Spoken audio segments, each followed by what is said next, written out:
In this video, I want to talk about how central bank, interest rate decisions and shapes the general market movements. Central banks take decisions as it relates to, interest rate cuts or even hike, and these decisions invariably will affect stock market movements. So, number one here is an introduction to central bank interest rates.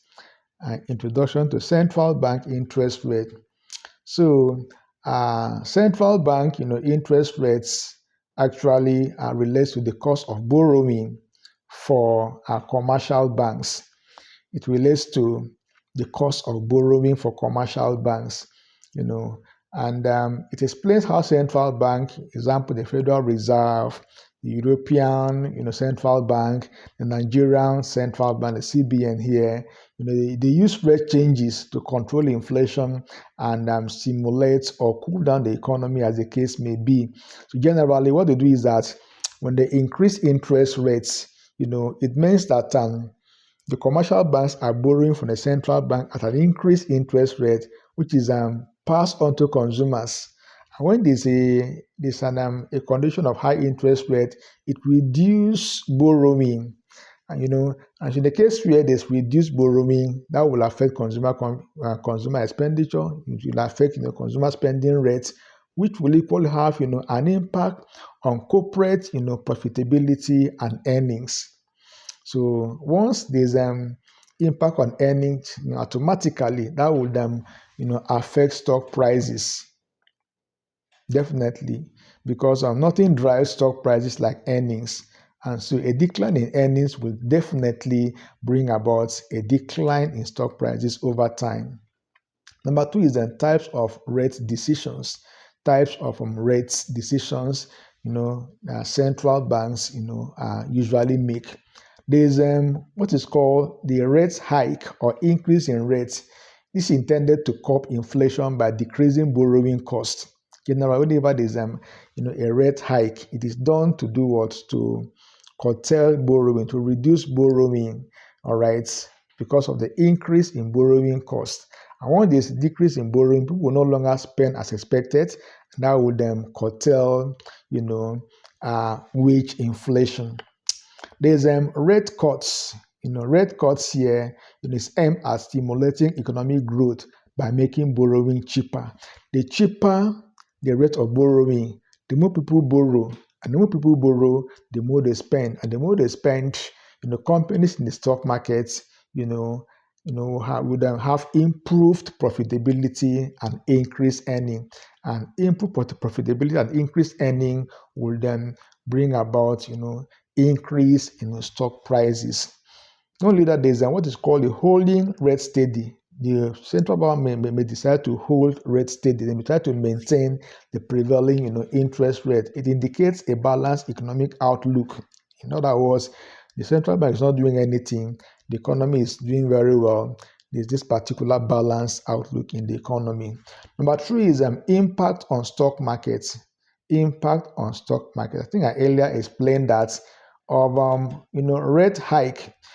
Rate hike, have a negative impact on the economy. In the stock market, there's it is negative for growth stocks. Higher borrowing cost reduces profitability for companies relying on them loans because they can no longer, get the loan they need to fuel their growth. And so the sectoral impact also, it impacts different sectors and different industries in the stock market. So high borrowing, financials may benefit initially from high lending margins, but overall market sentiments can decline.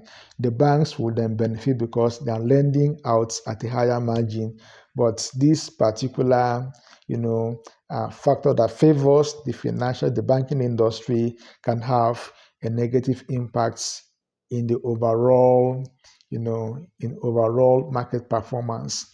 Then there's rate cuts. How does rate cuts actually impact the market? In this case, it is positive for equities. It encourages consumers and business spending, boosting corporates, corporate earnings. The more consumers, spend, the more industries, spend in raw materials, the more it will boost production, corporate earnings, and then stock prices. We want to look at steady rates. How does steady rates impact the markets? So market reaction depends on accompanying central bank statements regarding economic condition. In the case where the steady rates, no hike and there's no cuts, then people will now pay attention to central bank statements regarding the economy. You pay attention to whatsoever the central bank governors are saying, because when they cough, the stock markets and the economy will catch the cold. Please subscribe to this channel and like this video. Number 4 is transmission mechanism to markets. Transmission mechanisms to markets. In the case of cost of capital, we want to look at cost of capital in this context. So higher rates increase the discount rate used in valuation models, reducing stock prices. Usually when we talk about valuation models, a very key, a critical ingredient in that particular model is cost of capital, and generally a higher rate would bring about a kind of it will lead to reduce stock prices. Not only that, there's bond yield versus stocks, bond yield versus stock. Rising interest rate often makes bond more attractive, actually, and drawing funds away from equities into bonds. Whenever there's a high interest rate, you discover that rising interest rate actually favors bond.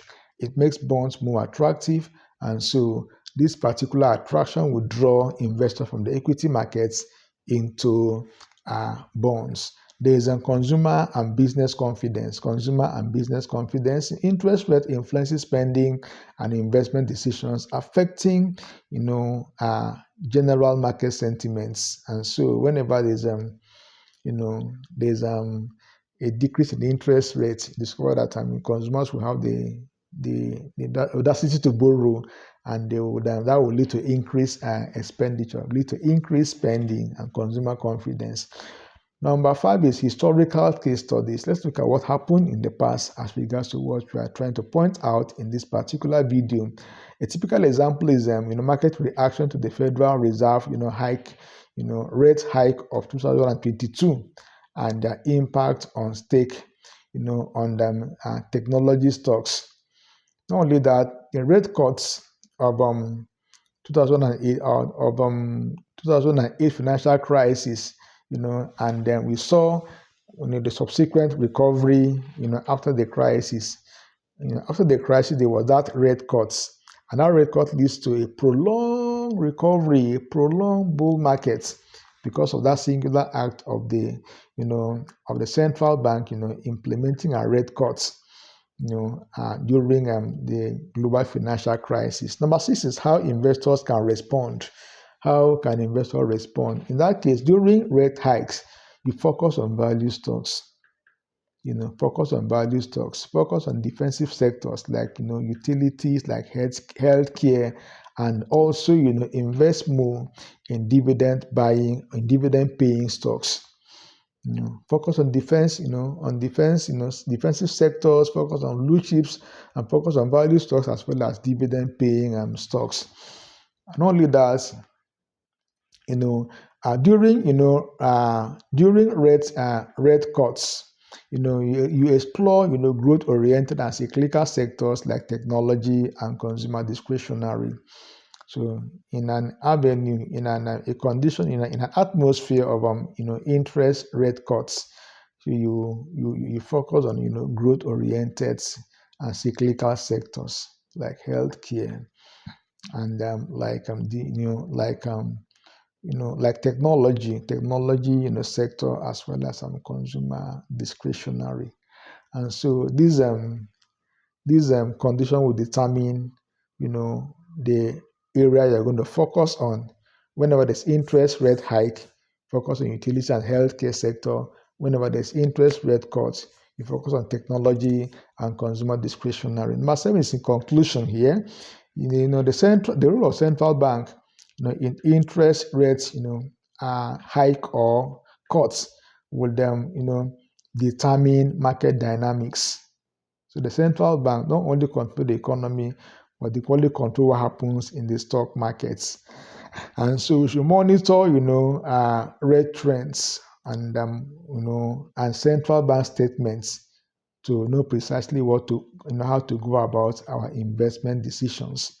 Even in a case where the central bank does nothing, you listen to the statements of the central bank, governor, and that will equally determine, what will take place, what will happen in the market, and in the economy in general, and the stock market in particular.